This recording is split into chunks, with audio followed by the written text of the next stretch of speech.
We're going swimming. Are you sure it's here? There's no more road. There's no more road. Oh no.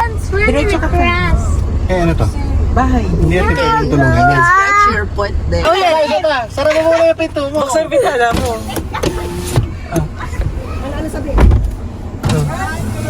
Welcome to Balay Bobby! Mami, bumaba ka!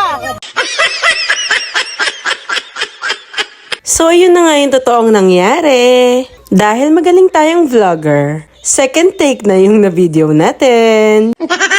Hindi naman masyadong halata na utu-utu kaming lahat, no? Char! At sa ganyang pagkakataon mo rin makikita kung paano ka suportahan ng mga taong nakapaligid sa'yo. Yung tipong sila pa magtatanong, na video mo ba? You want to ligo na? Come on, put sunscreen. Put sunscreen, come on. Maraming nagsiselebrate ng birthday sa family namin during February. Kaya yung cake na pinagawa namin ay pinag-isa na lang namin for all. Isa lang, hoy! Hindi. Tigi-tigi sila kami ni ate. One simple way na rin to para magkaroon kami ng mini reunion. Tulad nitong magpipinsan na to, ang tagal na nilang hindi nagkita-kita. Ang mga panganay sa mga apo.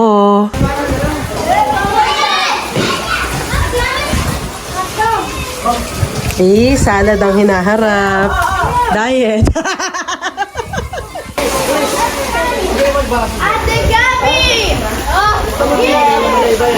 Super ganda nitong place na narentahan namin. Private area siya na napapaligiran ng bukid kaya ang lakas ng hangin. Tapos kasama na rin sa binayaran mo yung private room nila na may bedroom sa taas para sa mga gustong magpahinga. Joke-joke lang yung kanina eh. Ito talaga gusto ko eh. Yan. Ay. Yan. Tsaka nasan yung talulo? Down there. Pwedeng ipagabaw na. Hindi, okay lang yan kung mainit at tsaka mabigat. Hindi, pwede.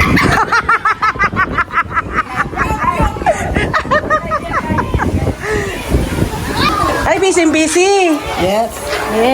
Yes. Masarap na pabango to. Ah! Kumaway naman kayo dyan. Ano ba yan? Ayan, si Eme.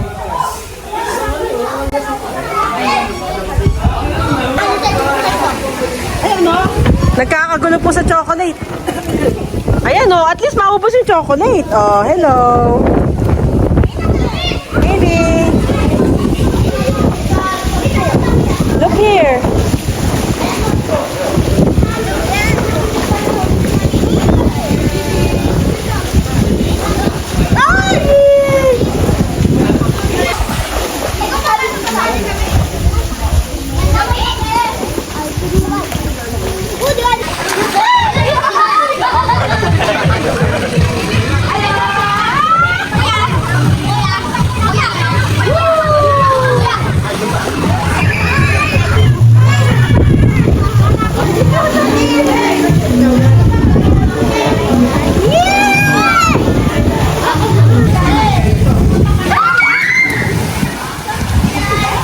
Mas malakas pati linis.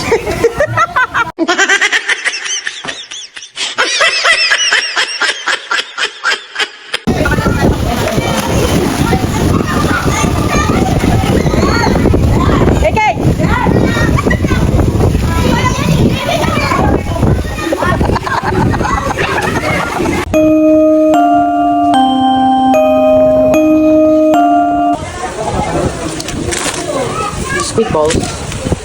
Kitim. Meron pa kaming ugo. At dahil nga nakatulog na si Evie sa pagod, ay nasimulan ko na rin ang favorite part ko, magluto ng fishball at pugo. Ayun na, nakakagulo na sila. Magkano na ba sa fishball ngayon? Hanggang 5 o'clock nga lang kami pwede dito sa private resort dahil may kasunod pa kami overnight. Kaya by 4 p.m. ay nag-start na rin kami mag-pack up. At hanggang dito na lang ulit ang video namin. Maraming salamat sa panonood. Hanggang sa muli. Bye-bye!